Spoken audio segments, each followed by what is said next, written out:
So on top of the fact that there wasn't much promo, if any promo, for Westside Gunn's album, Shady then went on Twitter and promoted Alchemist's latest instrumental album. Right? And shit don't even got words on it. Like, it's a whole instrumental. That's such a funny sentence to say out loud, isn't it? Yeah, and it just, like, it obviously it rubbed Westside Gunn the wrong way. Like, yo, that's not even your artist. It's an instrumental album. Like, why are you promoting that? And your own artist you're not promoting. So he sent a tweet out. Actually, no. He replied. Commented on somebody else's tweet. That was making that same point. And it seemed like he was like in agreement. the laugh emoji and also the shush emoji. Like, we can't talk about that. We can't talk about that. But obviously, he's in accordance with what was said, which was, it's really weird that Eminem is not promoting his own artists. Right now, to the point that you guys made, like, does Shady even promote? Like, no. Since 50 Cent. What artist has been on Shady Records that's been promoted and that has blown up? Nobody.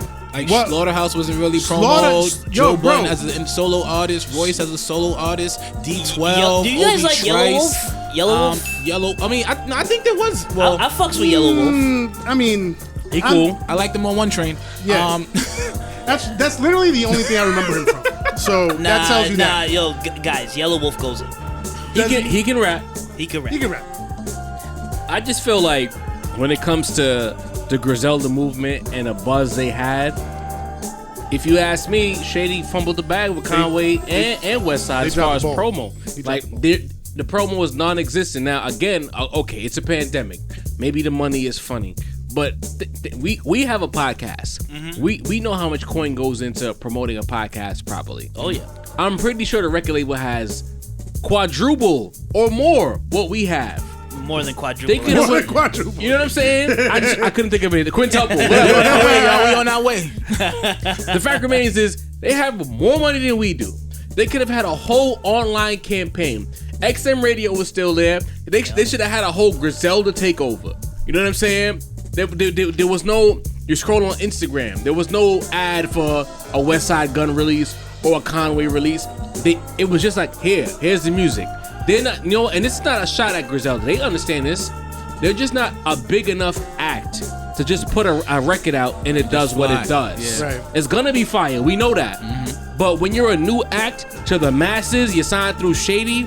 You need the point of a record label. Is it not to boost the artist up? Exactly. They didn't do that. What was the point of going with them? And this has to be extra frustrating for Westside Gunn because Westside Gunn has built Griselda from the ground up, rubble. Yep.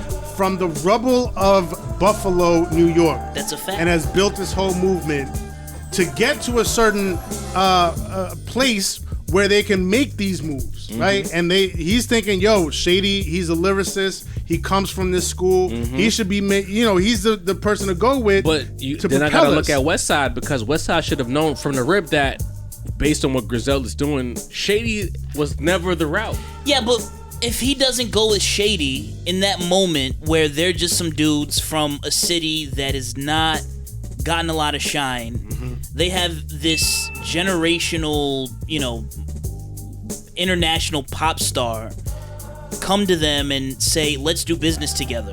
If they say no, what are the chances that they blow up in the same way that they have? Benny said no. Was Benny offered I don't know. You're right. Benny wasn't offered a contract. But even with that lack of a deal, he found a way to go somewhere else and get a deal. And I love Benny the Butcher, but largely on the strength of his people's having this new platform. And he took it and ran with it. And listen, Benny is one of the nicest niggas out right now, no question. Does Griselda get radio play?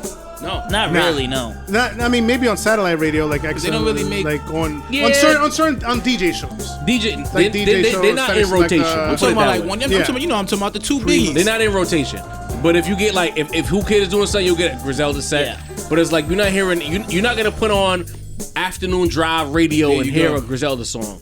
But if you're signed to a Shady, that's their job as a label to ensure that at 4:15 on a Wednesday afternoon, I'm hearing something from Westside Gunn or something from Conway or something from Benny who just dropped. And they got joints too. It's not like their music doesn't translate to radio. Exactly. Yeah. And that's another thing. Like, you can't tell me that they're this like sort of niche kind of product, even in today's environment. Like their music, there is a you know, people want to hear this. There's a sector of people who want that. Hell yeah. Absolutely. I think it's been proven last year, especially, that once they crossed over and went viral, I'll call it, that people want that sound. They want that energy.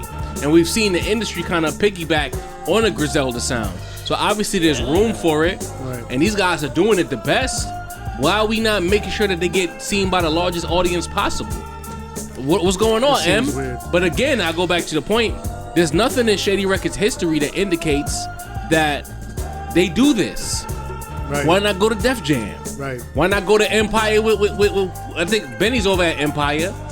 Or why not just go Rock Nation? A lot of people got Rock jerked Nation at is a Def label, and Rock Nation is a label, and it's a management company. You know what I'm saying? So I got a problem with them signing with Shady. I got a problem with Shady not promoting them, and I feel like it's gonna stifle the growth of the movement overall.